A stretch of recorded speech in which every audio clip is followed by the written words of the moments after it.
think the classic example was Nathaniel Abraham. He was like 8 and tried as an adult, and I think he just got out.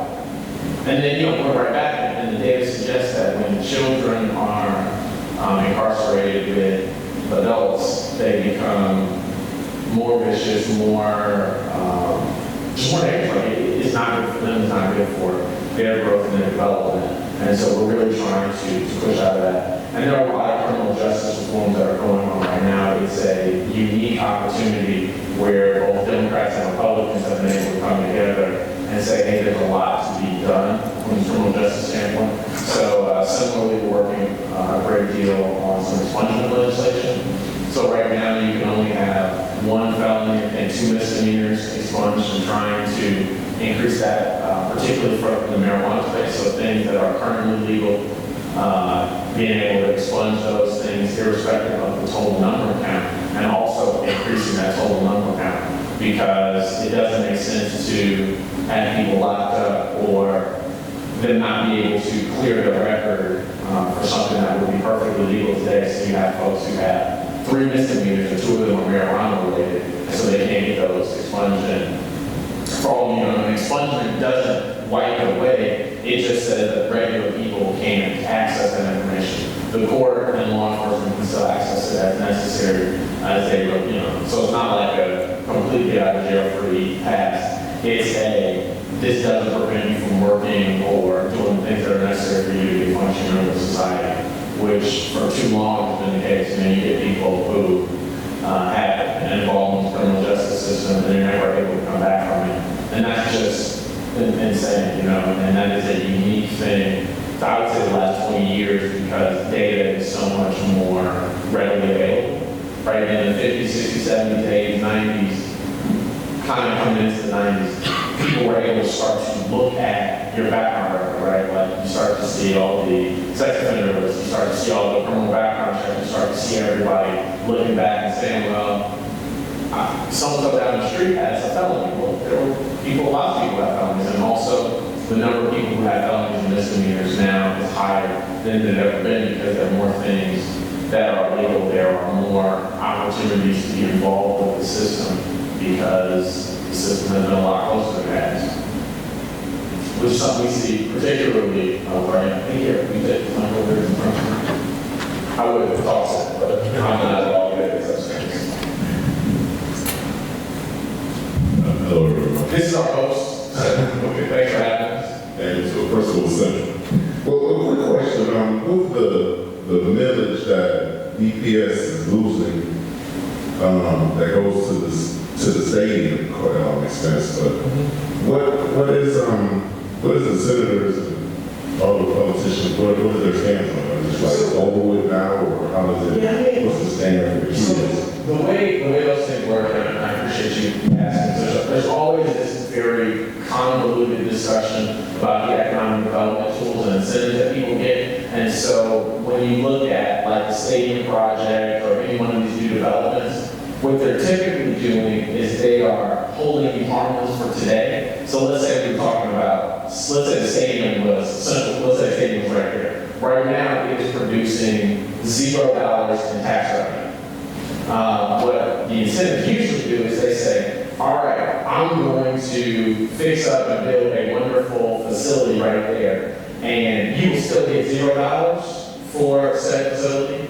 So you're not losing anything, but the neighborhood is nicer. And instead of being a vacant space, it's now bigger. And so the reason that a community says yes to that is because that's a 10-year, tax break, or a 5-year, 15-year, 20-hour long the thing is. But the bet is that it will have a greater impact on people working. So the Little Caesars Arena, for example, there were jobs numbers that they had to reach. There were investments, so you talk about the construction companies paying local, city income taxes, paying, property taxes on the equipment, the businesses that are increasing the ticket sales, the, entertainers coming in and paying income tax. So like when, who just had Little Caesars Arena? I don't know, Chris Brown was at Little Caesars Arena. When Chris Brown is at Little Caesars Arena and he plays, say, a concert, he pays city income tax for the revenue he makes performing that day.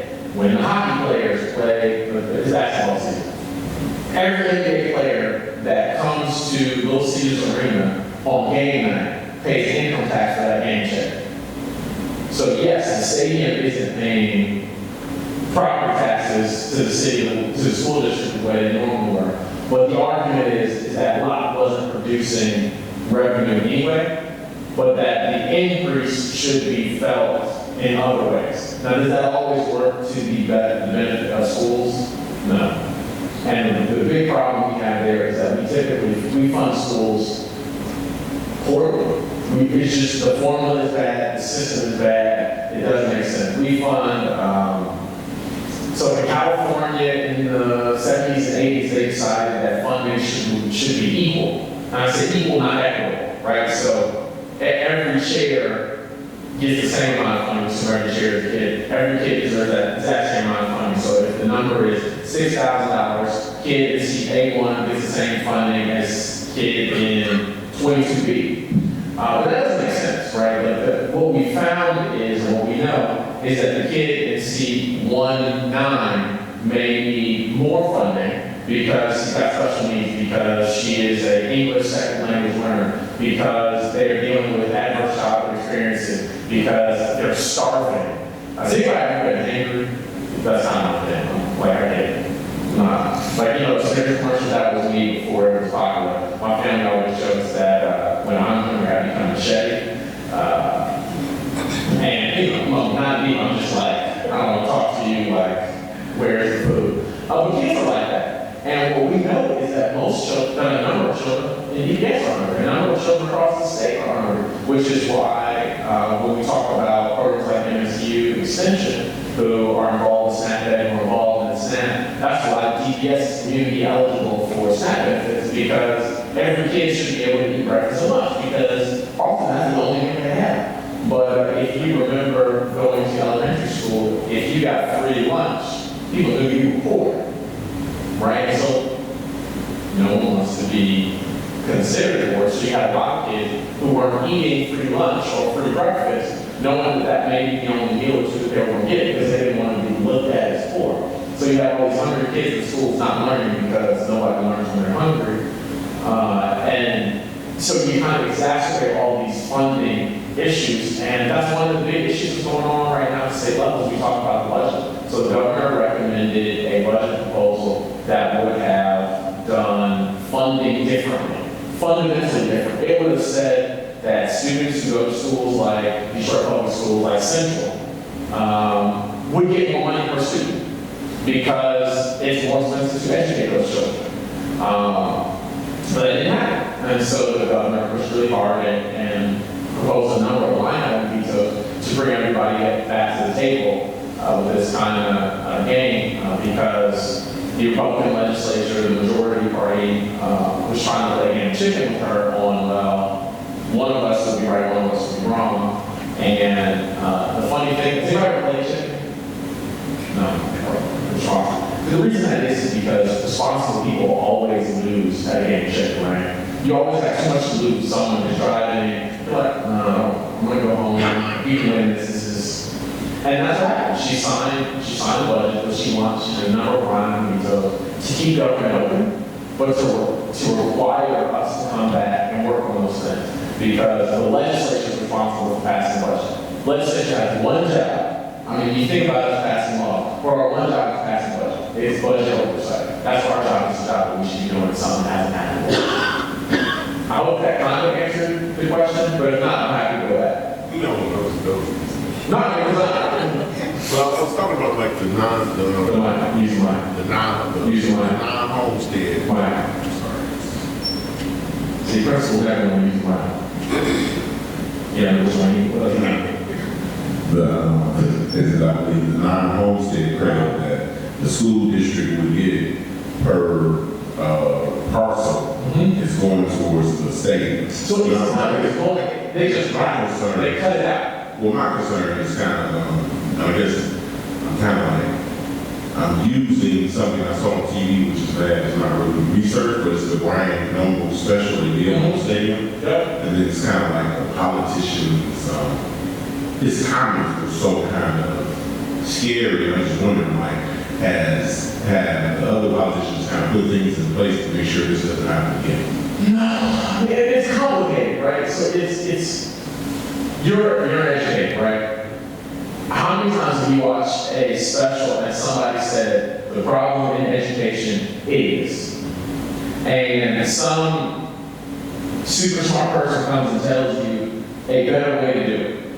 And you're like, cool, that sounds great, like, I will try it. But then you don't have the resources to do it, and it works somewhere, right? Like, has anybody ever heard of Harlem Children's Zone? Yes. Has anyone ever seen them duplicate? You know why? You know how much money they spend per kid? They spend almost $1 million on every kid. So yes, they have great results. Because they are spending the money to get those results. That's the cost. That is them saying, this is what it costs to educate a child who is hungry when they come to school, who doesn't know where to go to sleep, who doesn't have a parent who ever works, who doesn't know a single person who graduated, who has buried a friend. That's what it costs to educate these children. Do you know what we spend per student? I know Sharice does. $8,142. She works for the district. Oh. $8,142. That's